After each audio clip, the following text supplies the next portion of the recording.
Alright, this is gonna be a long video and oops, sorry about that. I'm sorry to do that to you guys. I just want to get all the details out and everything.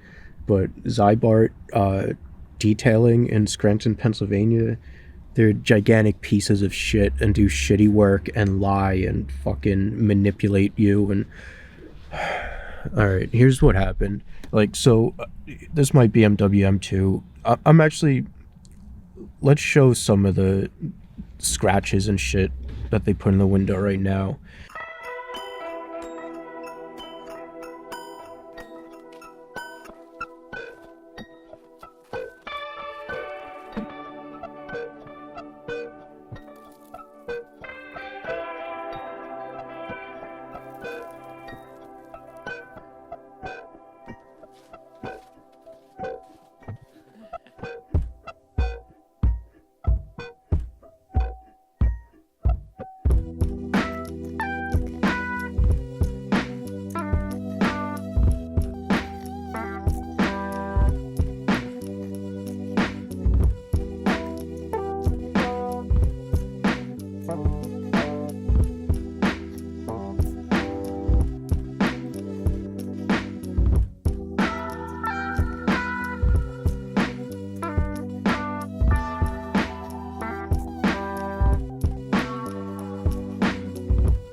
What happened was I had these windows tinted at 35% like a couple days after I got the car, and I wanted to get them redone in 20%.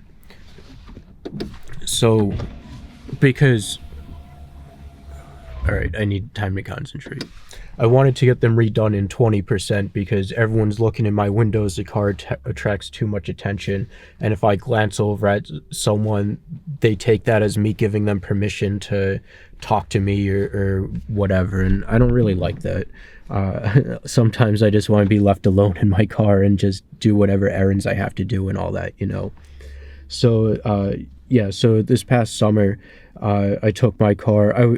I was gonna make an appointment with the guy who originally did my windows, which is Rob Radzicki, because I've had my cars done there, I think 4 times in the past, and every time it's come out perfect. Like, no bubbles, no scratches, no dust in the windows, no nothing. And like, I think the first time I had a car done by him was 2013 with the Saab. So everything lasts and there's no problems or anything with him. But I went to make an appointment with him beginning of July, and he was booked for 3 weeks, and I got impatient and I was like, well, I want this done. I'm gonna see about another place. So I drive down to Ziebart's, which is in my city, and I talk to the guy, and he tells me like, oh, we can't, we don't want to take off the tint on the back window because we're afraid that when we scrape the glue off of the previous tint that we're going to damage your rear defrosters. So instead we want to put a second layer on top of the existing 35% tint to make it match the 20% that they're putting on the rest of the windows. So all these windows, this one, that one there, and then the 2 passenger side ones, they were taking the tint, the 35 off of this, but then this back one, they were layering another one on top. And I'm like, okay, no problem, like, I understand that, and that's exactly what Radzicki told me as well, that he was afraid of damaging the defrosters too. So I go and I make my appointment. The guy who I was dealing with, his name was Chris. He was like the manager or the sales rep or the guy behind the counter at the time. I don't know what his exact position was. But then he tells me like, oh, we have to take a $50 non-refundable deposit and we only accept cash for it. And I'm like, oh, okay, that's no problem. And he's like, yeah, it's to make sure that you keep your appointment, because a lot of times, like, because their tinter comes in like once a week, books all the cars, and then comes in once a week to take care of them. They don't want customers ditching out, because then that tinter is left with no work and comes in for no reason. So I'm like, yeah, I understand that. That's no problem.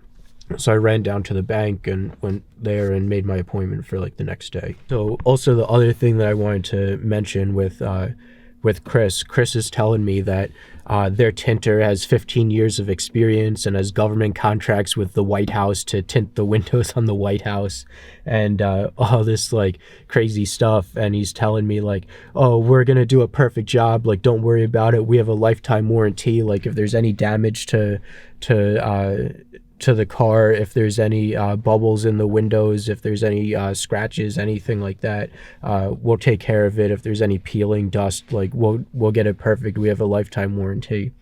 And I'm like, okay, like I understand that. That's like the same as every other tinting place has a lifetime warranty for free replacements and all that. So yeah. But like the big thing I want to point out too is how they talked up like everything for being they're going to do a perfect job, and this tinter's like, they also said that the tinter's an award-winning tinter and travels around the world to tint windows. No, travels around the USA to tint windows, which is silly. Yeah, so I make my appointment for July 5th at 8 o'clock in the morning. When they open, I was going to drop my car off.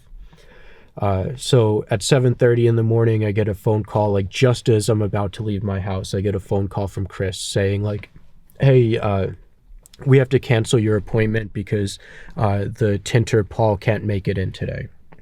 I'm like, okay, I understand, no problem, we can reschedule to the next day. The thing is, like, the previous day was 4th of July, and I'm like, oh, he was probably, like, out drinking and partying and woohoo, America, you know, like, all that. I understand. I was out as well. Like, I was at least responsible enough to not drink too much so that I can make my appointment and all that.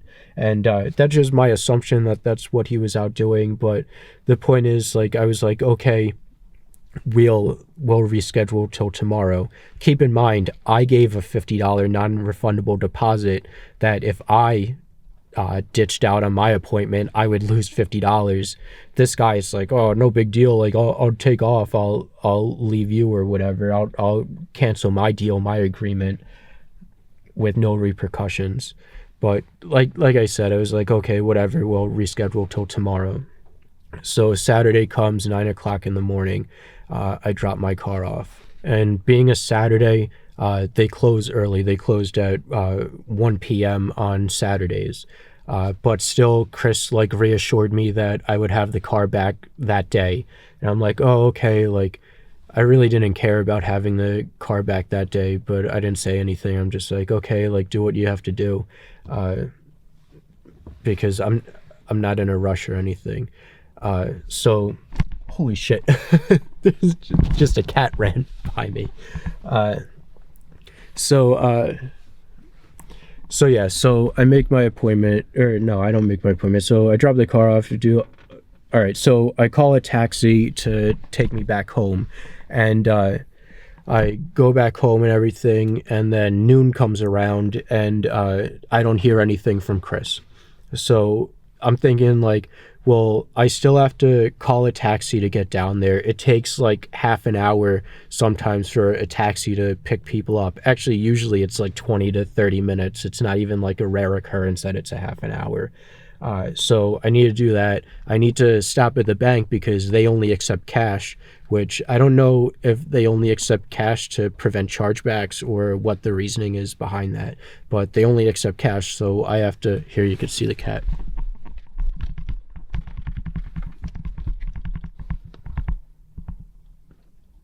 Oh, and of course, my window. Oh, I just went inside that building. Oh, there it is, like looking down there. All right, we'll leave it alone. All right, yeah, so I had to, so it's noon and I still had to run to the bank. I still had to call a taxi and everything. So I didn't figure that my car would be done today because there's still other stuff. Like, even if they called me at noon, It was like I would get down there like last minute or whatever. So noon comes, I drive down there. I get there at like 12:20 or 12:30 or something. I drive my Saab. I still have my second car. Drive down there and I get down there and I asked to check on the progress of the car and everything. So while I'm down there, like all the side windows are done and everything, and I finally get to meet Paul, who is tinting the windows and all that. And so all the side windows are done. The back window has the tint cut out for it, but he has it sitting on top of the outside of the car on the back glass. He was saying because he wanted to get it to form and shape to the window. So I'm like, oh, okay. So while I was there, while I was talking to him, I asked him like, oh, what % tint did you use on the back window? Because I wanted to match the rest of the windows. And he's like, oh, we use 35. 35 on top of 35 will equal 20%, and it'll match. It'll look just like all the other windows. So meanwhile, like over the past few days, I was researching everything to figure out for myself what % tint to use on the window. And I knew 2 layers of 35% would be way too dark. And the calculation is actually simple. You just multiply 35% times 35% and you get 12.5%. So it'll be equivalent to 12.5% darkness or tint level. And what that is, it means that only 12.5% of light will pass through the window. So the lower the number, the darker the tint. So I wasn't 100% sure of this to make like a counter argument at the time. So I'm like, oh, okay. So I walked back to my car to research it on my phone and everything, so that I knew I had my facts right and all that. So I look on my phone, I find out that, yeah, you just multiply 35 by 35 and it's going to be way too dark and all that. So then I'm like, all right, I better go back in there and tell him now, because he doesn't have the tint applied to the window. He just has it sitting on the back of the window, waiting to put it on. So I should tell him now before it wastes any more of his time and all that. So I go back and I tell him, I'm like, hey, I think this is going to be too dark. Can we just take 2 layers of 35 and compare it to 1 layer of 20% to see how closely they match? And he got like all pissed off at me because I was like judging his work or criticizing his work and saying like, oh, he doesn't know what he's talking about, which is a valid criticism because he didn't know. Turns out he didn't know what he was talking about. So he like is all pissed off, but eventually decides to do it. And we take 2 layers of 35% and we put it up against a shipping label on a box. And you can't read the text at all through those 2 layers of tint. And then we do the same thing with 20%, and you can read the text easily on the shipping label. So I'm like, can you please redo this? Like, obviously this is way too dark. This isn't what I asked for. It's not going to match the rest of the windows. Can you redo this? And Paul replies, once it's on the window, you're never even going to be able to tell that it's too dark. Like no one's even going to notice. Just leave it at it as is. And I'm like, no, it's my car. I came here to have 20% tint, or the equivalent of 20% tint put on all my windows.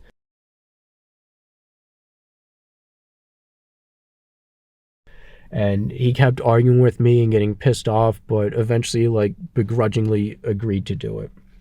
So I'm like, okay. So then I leave. On my way, like not even, maybe like 2 blocks away, I get like 2 blocks away, and I call up Chris, the manager, and I say like, hey Chris, I understand you guys close at 12. If Paul doesn't want to work overtime to finish it the same day, like I know you told me it's going to be done the same day and all that, I don't really care. He doesn't have to work overtime if he doesn't want to. I'm not going to force anyone. He can fix everything or come in on Monday to do that. And Chris is like, oh yeah, I was just going to call you to ask you if we could do that. So I'm like, okay, like me being a nice guy again. All right. So Monday comes around 2:30. I get a call saying that my car is finally finished, 2:30 p.m. So I call a taxi, get down there. I think maybe like 3:05 or something. I go to look over the car and everything. Every single window has like 20 to 30 bubbles and like dust spots in the layers of tint and everything. And eventually I realized, like, with looking at the shop and everything, it was summer, they leave their garage doors open and their floors are like dusty and filthy.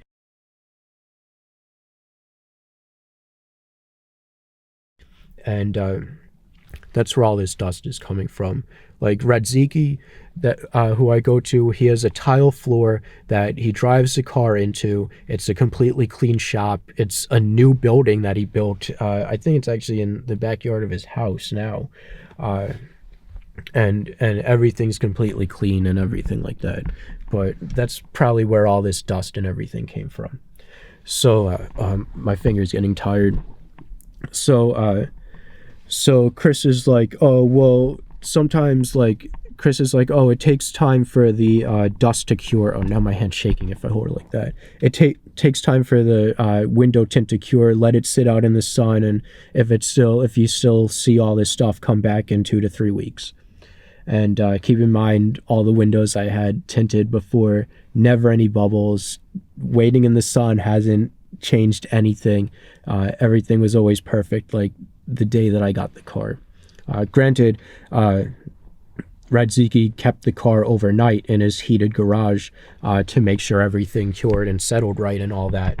But also, these side windows were done Saturday, and now it's Monday, and it was like hot summer days that they had the car for, like, so Saturday, Sunday, Monday, 3 days almost. So yeah, cat finally came back out. So 3 weeks later, sitting out in the sun, everything, nothing changed. So I go back and go to see Chris and all that. So Chris isn't there. There's this bald-headed fuck. I don't mean to, like, be offensive or whatever, but bald guy, ear piercings, a stud in his nose, like tattoos all over his arms, but he's just like a little obnoxious prick and nothing to be concerned about. And like he's the type of guy that's gonna be aggressive and try to intimidate you and all that. And that's the same with Paul. Chris was nice. Chris was actually a good person and considerate and caring person. Bob's an asshole. Paul's an asshole. But yeah, so I talked to Bob, the bald guy, and Bob's like, I asked Bob, oh, is Chris here? And Bob's like, no, Chris was fired. Chris was a scumbag to all of us and treated all of our customers like shit. I'm like, okay. Bob's like, I'm the owner. You can deal with me. I'm like, all right.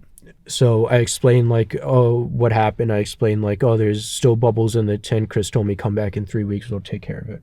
I show Bob the stuff on the windows. He's like, you're expecting too much from us. We can't do a perfect job. Like, we'll redo the passenger or the driver's side windows for you because they're the worst. But the driver's side windows, like 10, 15 bubbles in the driver's side windows, we're not going to redo that. So I'm like, what? You guys are guaranteeing like a perfect job, no bubbles and everything. And plus there's like all this dust in the window and everything. But I gave in and I'm like, all right, just redo the driver's side windows. So next day I drop my car off and then pick up the car. I think it was later that day.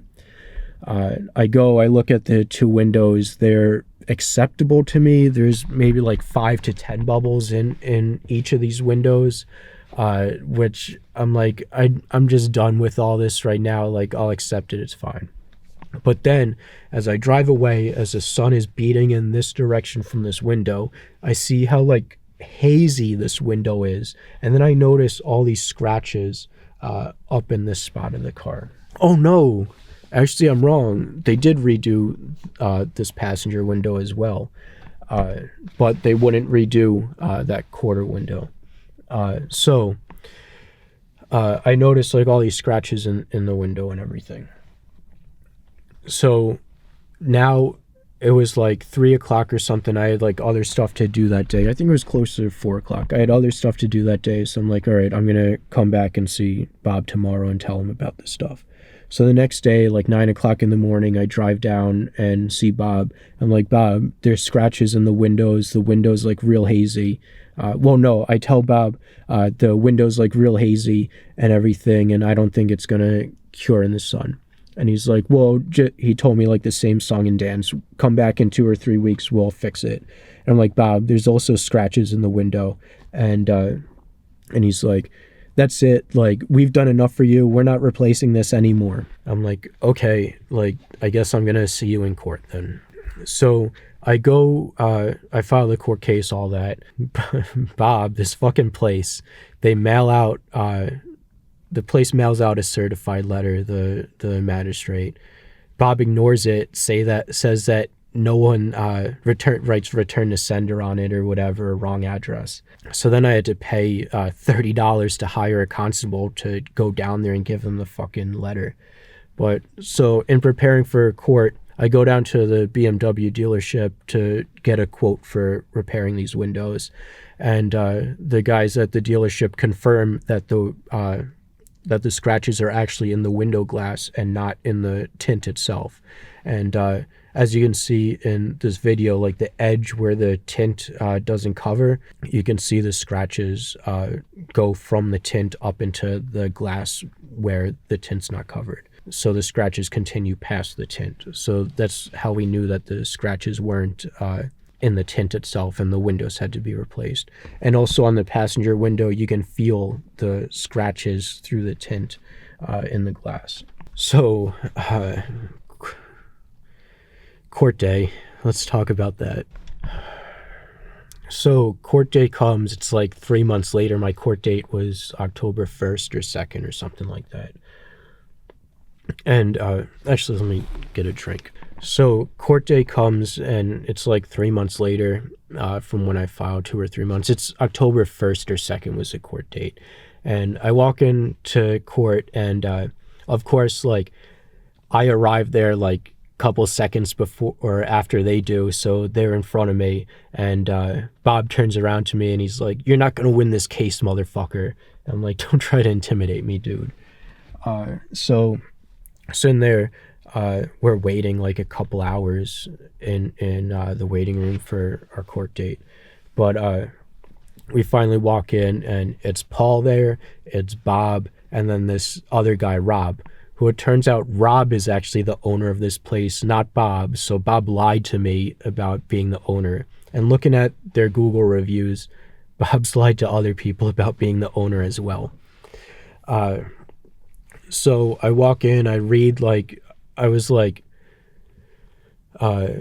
nervous in court and speaking up and everything. So I had written out everything, like back when it happened, I wrote out everything that happened and everything. So I read out everything that happened, and I tell the judge, like, oh, I have evidence for this. If you want to see the evidence for that, whatever. The judge just like ignores it and doesn't see the evidence. So then it's their time to talk, and what do they say? They say that they say like, oh, here's a list of clients. You can call all these clients. Like, never have we ever had a problem with anyone. We always do like the best work ever and blah, blah, blah. And I'm like, that's irrelevant. Like it doesn't matter. Like a list of clients, it doesn't change that's not evidence that they didn't damage my car. And also looking at the Google reviews, you can see like that they've done bad work in the past, which I didn't see the Google reviews before, but I only saw them a couple days ago. But the judge was like, yeah, that's like, I agree, that's relevant. Oh, the thing I wanted to mention, upon greeting the judge, the guy, Rob, the owner, is like, so Bob was wearing a red shirt, and the judge is like, oh, you must be Bob, the manager, because of your red shirt, the uniform that said Ziebart on it. So then Rob is like, yeah, talking to the judge, Rob's like, oh, I bet you would look good in a red dress. And the judge is like, what? I'm like, and he's like, yeah, I'm like, I'm saying you would look really good in a red dress. And she starts giggling and everything. And I wanted to say, like, so bad, like, don't flirt with the judge. But that shit pissed me off. Yeah, so then there was that, and then they give to this judge this piece of paper which I've never seen before at all, uh, that says they're not responsible for damage to the car, that they're not responsible for bubbles in the tint or anything like that. And I'm like, I've never seen this paper before. They definitely didn't give me anything like that. And like some of the evidence that I had was on their website. It shows that they guarantee no bubbles and all this stuff.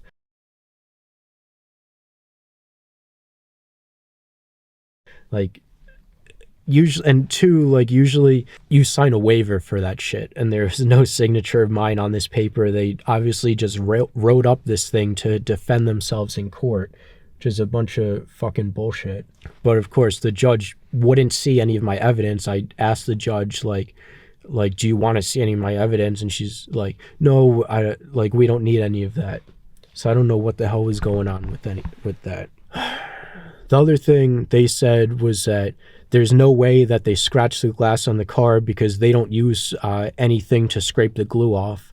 And I'm like, what? Like, they wouldn't take the tint off of that window because they were afraid of damaging the defrosters from scraping the glue off. So saying that they don't scrape the glue off is a complete lie.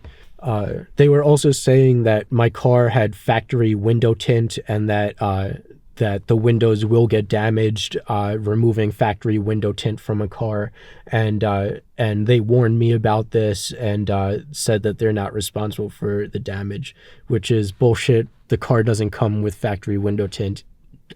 Like, you can just look that up.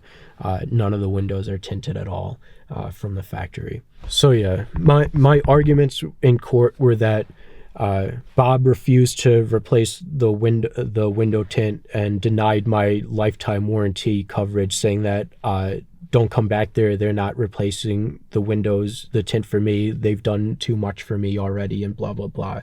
So my one argument was that they're denying my warranty work. So now, if I do have a problem in the future, that I won't be able to come back there if there's any peeling, hazing, scratching, whatever.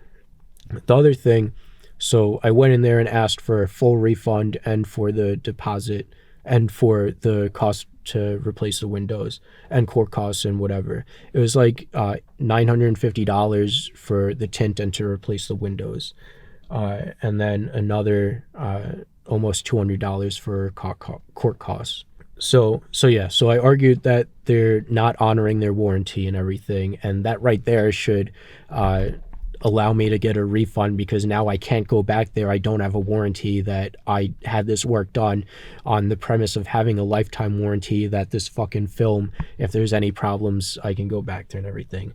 The other thing that I argued to justify a full refund is because these two windows were scratched, and you can just look on their website. They use their own proprietary window film, that once I get these windows replaced, because of the damage that they caused to them, the tint's not going to match and be the same as the rest of the tint on the car, which you can look at anything online. They're not the same film, and they're actually, the film that they use is inferior to the film that Red Zeke uses. He uses whatever the 3M crystalline is, or whatever. So those were the arguments that I made in court. So the judge was like, one of you guys, I'll make my court's dismissed or whatever. I'll make my decision and send you a letter in the mail.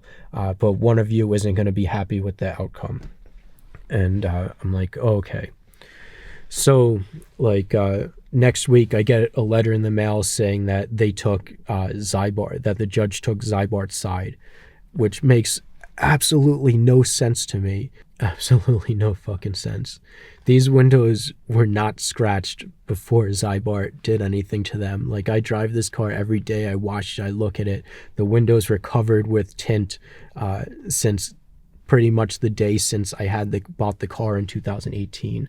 I forget if I actually had the window tint done before I had the expel done, and that was all done a couple days after I bought the car. So I would imagine I think it was like the first day or two of that I actually got the car, I had the windows tinted. So fucking Ziebart, biggest piece of shit ever. I'm gonna end this video, show if I have any other clips of the damage that they caused. Also, you can see around the dot matrix right here, you can't see it now, but there's a dot matrix like this stuff in the window here, around that in the side of the window, and you'll see this on camera and everything. There is all glue and stuff stuck in all that. So when he replaced these, when they took off the previous tint, they didn't clean the glue off of the windows in the dot matrix. They were fucking lazy and didn't clean off all the glue on the windows. It's alright. Fucking Ziebart. This video is just made to get this off my chest, to warn you guys not to go to this fucking place. There's also all this other shady shit that they do. Like, I was reading their one thing that that one of their car protection packages, they put a layer of epoxy resin over your car's paint to seal the car's paint and make it glossier, everything. I really find that hard to believe, because never in my life have I heard of putting epoxy over a car. But don't have that shit done, because that's not as durable as clear coat, and fuck, that's never gonna come off of your car and it's gonna damage your paint when that shit comes off. But that just seems like some bullshit marketing thing that doesn't exist at all. Anyway, end of the video. Shit fucking sucks. Now I have to wait till summer, pay out of my own pocket to get these windows replaced, because every time I look at this window, the haziness and scratches in it, I'm reminded of this fucking shit and this fucking horrible experience, and I don't want to think about this anymore. That's one of the reasons I'm making this video, is just to get this off my chest so I don't have to deal with it and have it on my mind. But alright guys, take care, thank you, and goodbye.